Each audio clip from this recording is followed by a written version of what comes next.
Hi, welcome to the Wetsuit Company. Today we have something slightly different from Lufi. This is the Sea Devil and it's their high performance surfboard.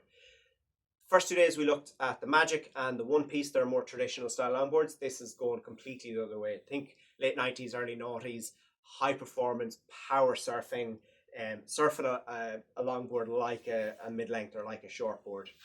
And it does that in a couple of ways, and I'll show you what ways those are in a minute. So the first thing is it's epoxy, so it's EPS, and it is 9'1", 22 and a half and 3 inches. That 3 inches sounds like a lot for a high performance board, but because it's epoxy, it's so light, you don't notice those 3 inches. What it has to make it incredibly high performance is this very thin pintail, and it's the first thing you notice when you look at the board. It really pinches in quite dramatically from almost halfway to the rear of the board. It starts to pinch in. That combined with the 2-in-1 setup, and this board is going to turn like a mid-length or like a shortboard, but it will give you that early entry into the wave that longboards do so well. So who is this board going to work well for?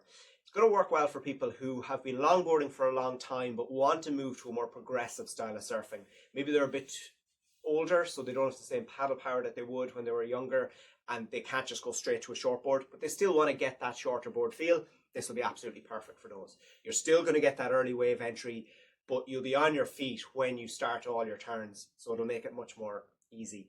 It would also work well for someone who's coming from a shorter board to a longer board, and they don't want something that's just point and go. They want something that they can flip, they want something that they can turn, that they can maneuver, and this is going to give you that. Because of that beautiful tail setup that it has and the lightweight, it's going to maneuver really well.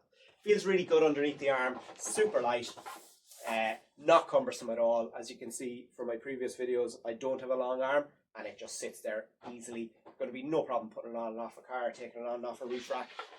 So it feels really good. It doesn't have a huge amount of complicating things going on underneath the board here. Has a little concave up the nose. If you're good enough, you will be able to nose ride this, but it will be tricky. The reason it'll be tricky is, one, there's not that much foam in the rear, but the second is, I would recommend you ride this as a 2-in-1. You could ride it as a single fin, but it's really set up for 2-in-1 fin setup. So that is going to be more difficult for nose riding. So it's not going to be an all-round board for an average surfer. Elite athletes, high performance athletes will be able to do everything on it, but the majority of us are just going to be able to use this board for turns. Yes, you'll be able to get up the nose, but proper hang 5s, proper hang 10s are going to be difficult with this. The other very noticeable thing about this board is the rocker. It's a very pronounced rocker, both front and rear. And what that will allow you to do is get into a much more critical face wave. So it will conform to the shape of the wave, so drops will be easier, and also going from top to bottom and bottom to top is going to be much more easy because the bottom of the board is already going to be the same shape as the wave. So the rocker of this board is made for more critical wall faces on a wave. So what type of waves would this suit? Small waves, not so much. It's going to need a little bit of wave to get this board going. Again, if you've got real good paddle power, if you're very strong, you'll be able to get into almost anything.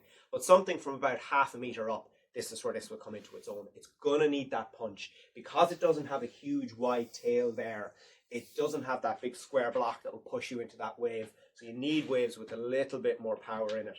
But again, that's what it is. It's not a cruiser. It's not a sit back and relax board. This board is meant to be surfed, and it's meant to be surfed well. So if you like performance longboards, if you like that loose feel underneath your feet, if you want something that's a little bit longer but still feels like you're surfing a shorter board, this is absolutely the board